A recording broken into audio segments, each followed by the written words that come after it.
Hi, hello guys, welcome to VML Views. நம்ம சேனலை subscribe பண்ணவங்களுக்கு பைனாப்பிள் ஜூஸ் இடின பொருள் எதை பற்றி பார்க்க போகிறோன்னா 2D அனிமேஷன் மூவி. படத்தோட ஒன்லைன் என்ன ஏதுன்னு பார்த்துலாமா? ஃபர்ஸ்ட் சீன்லேயே ஹீரோ ஒரு நடுக்கடலில் மாட்டிப்பான். மாட்டினதுக்கு அப்புறமா அவனை அந்த கடல் அவனை ஒரு தீவில் தள்ளி விட்டுரும். அப்புறமா அவன் யோசிப்பான், நம்ம ஒரு தீவிர மாட்டிக்கிட்டோம், இப்போ இங்கிருந்து நம்ம எப்படி தப்பிக்கிறது அப்படின்னு யோசிப்பான். சரி, இப்போதைக்கு நம்மளால தப்பிக்க முடியல, சரி ஏதாவது நம்ம கொஞ்சம் கிஞ்சா சாப்பிடலாம் சொல்லிட்டு தீவை சுத்தி பார்த்துட்டு சரி கிடைக்கிற ஃபுட்டெல்லாம் சாப்பிட்டுட்டு பிளான் போடுவான். சரி ஓகே, இங்கே நம்மளால இதுக்கு மேலே சர்வே பண்ண முடியாது, நம்ம இங்கேருந்து தப்பிச்சு போயிடலாம் அப்படின்னு சொல்லிட்டு அவன் ஒரு சின்னதாக ஒரு போட்டு மாதிரி அவனை ரெடி பண்ணுவான். இந்த மூங்கில்லாம் வச்சு அந்த போட்டை எடுத்து கடலில் போயிட்டே இருக்கும்போது நல்லா தான் ஸ்மூத்தாக போயிட்டே இருக்கும். திடீர்னு பார்த்தா அந்த போட்டு டமால்ட்டி மேல் இடிச்சு அதெல்லாம் ஒன்னொன்னா பிச்சுன்னு போயிடும். அப்புறம் டமால் அந்த தண்ணியில் விழுந்துட்டு திருப்பி அகைன் அவன் அந்த தீவுக்கு ஸ்விம் பண்ணிட்டே வந்துடுவான்.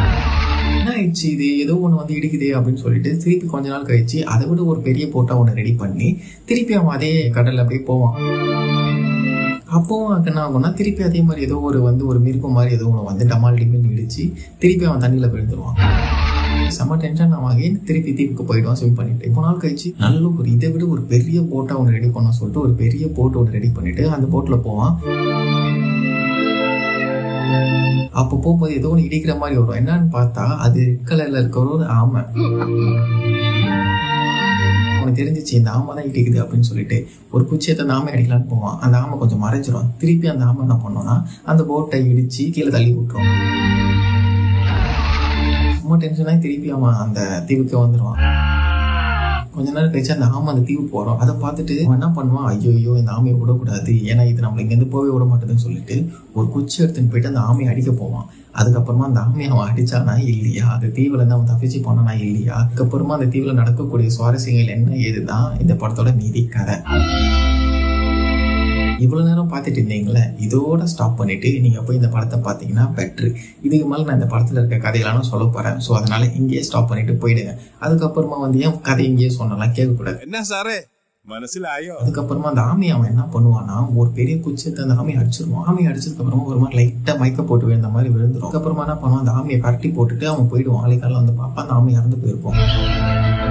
ஒரு மாதிரி கஷ்டமா போயிடும். அதனால பார்க்கும்போது அந்த ஆமையோட வயிற்றுல ஒரு சின்னதாக ஒரு கோடு ஒன்று விழும். என்னடா கோடு விழுது அப்படின்னு சொல்லிட்டு பார்த்துன்னு இருக்கும்போது டபாக்குன்னு அந்த ஆமை உடைஞ்சி உள்ள ஒரு பொண்ணு பார்த்துட்டு இருக்க மாதிரி இருக்கும். அவனுக்கு ஒரே ஆச்சரியமா இருக்கும். சரி சொல்லிட்டு தண்ணியை பிடிச்சி அந்த பொண்ணு கொடுப்பான். அவன் திருப்பி அந்த தீவுக்குள்ள போயிடுவான். ரிட்டர்ன் பார்ப்பான், அந்த பொண்ணு கடலுக்குள்ள நிற்கும், ட்ரெஸ் இல்லாம. ஓகே, இவனா பண்ணுவான், அவனோட ட்ரெஸ் எடுத்துட்டு போயிட்டு கரையாண்ட வச்சவன் அந்த பொண்ணுக்கு போட்டுப்பான். அப்புறமா அவனும் அந்த பொண்ணும் கொஞ்சம் கொஞ்சமாக பேச ஆரம்பிப்பாங்க, சாப்பிடுவாங்க. சாப்பிட்டு முடிச்சுட்டு அதுக்கப்புறமா அந்த பொண்ணோட ஒரு குடும்பமே நடத்த ஆரம்பிச்சிருவான். அவங்களுக்கு ஒரு குழந்தை பிறந்துடும். அந்த குழந்தைக்கு ஆமையோட பவர் இருக்கும். அதுக்கப்புறமா அவங்களோட தீவுல ஒரு பெரிய சுனாமி ஒன்று வந்துடும். அந்த சுனாமி இந்த தீவை அடிச்சு நாசம் பண்ணிடும். அப்போ அவங்க அப்பா போய் பயங்கரமா எங்கேயோ போய் மாட்டிப்பாரு. பையனும் சில ஆமைகளும் சேர்ந்து அவங்க அப்பாவை போய் கண்டுபிடிச்சு கூட்டின்னு திருப்பி தீவுல விட்டுருவாங்க. கொஞ்ச நாள் கழிச்சதுக்கு அப்புறமா அந்த பையன் 3 ஆமைகளோட சேர்ந்து போயிடுவான். போனவன் வரவே மாட்டான். அம்மாவும் அப்பாவும் ரொம்ப வயசாயிடுவாங்க. வயசாயினதுக்கு அப்புறமும் வரவே மாட்டாங்க. ஒரு லெவலுக்கு மேல அவங்க அப்பா அப்படியே கண்ணை மூடி இறந்துருவாரு. அவங்க ஒய்ஃப் இருக்குல்ல, அவங்க கை பிடிச்சுட்டு இருப்பாங்க.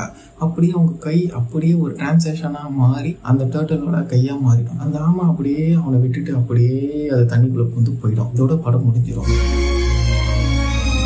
இந்த படத்துல எங்கேயுமே பேசவே மாட்டாங்க, சிறதுக்கான வாய்ப்பே இல்லை. ஃபுல்லா அப்படியே மூமெண்ட்லேயே தான் இருக்கும், பேசவே மாட்டாங்க படம் ஃபுல்லா. இப்போ எனக்கு இந்த படம் பார்த்து முடிச்சதுக்கு அப்புறமா ஃபுல்லாவே ஒரு ஆமை வந்துதான் இல்லையான்றது எனக்கு தெரியல. எனக்கு என்னன்னா அவனோட இமேஜினேஷன். ஏன்னா அவன் படத்துல ஸ்டார்டிங்ல ஒரு பாலத்துல பறந்து போற மாதிரி காட்டுவான். திடீர்னு பார்த்தா கனவு மாதிரி இருக்கும். நிறைய கனவா ஓகே இந்த ஆமை தான் இவனை போவே விடல. இந்த ஆமையை சாப்பிச்சதுக்கு அப்புறமா அவனோட இமேஜினேஷன்ல ஆமைக்குள்ள ஒரு பொண்ணு நமக்கு ஒரு ஃபேமிலி அப்படின்னு சொல்லிட்டு அவன் அங்கேயே வாழ ஆரம்பிச்சிட்டானோ அப்படின்னு என்னோட பாயிண்ட் ஆஃப் வியூல இந்த படம் முடியும் போது எனக்கு தோணுச்சு. நீங்க இந்த படத்தை பார்த்து முடிச்சுட்டு உங்களோட பெர்ஸ்பெக்டிவ்ல எப்படி இருக்குது அப்படின்றத மறக்காம கமெண்ட் பாக்ஸ்ல கமெண்ட் பண்ணுங்க. ஒரு நல்ல நல்ல ஒரு super animation, love, family, drama, adventure கலந்த ஒரு படம் பார்க்கணும் அப்படின்னா நீங்கள் கண்டிப்பாக தி ரெட் டர்ட்டில் மறக்காமல் பார்க்கலாம். ஸோ நம்ம வேற ஒரு இன்ட்ரெஸ்டிங்கான மூவி ரிவ்யூவில் பார்க்கலாம். Bye guys.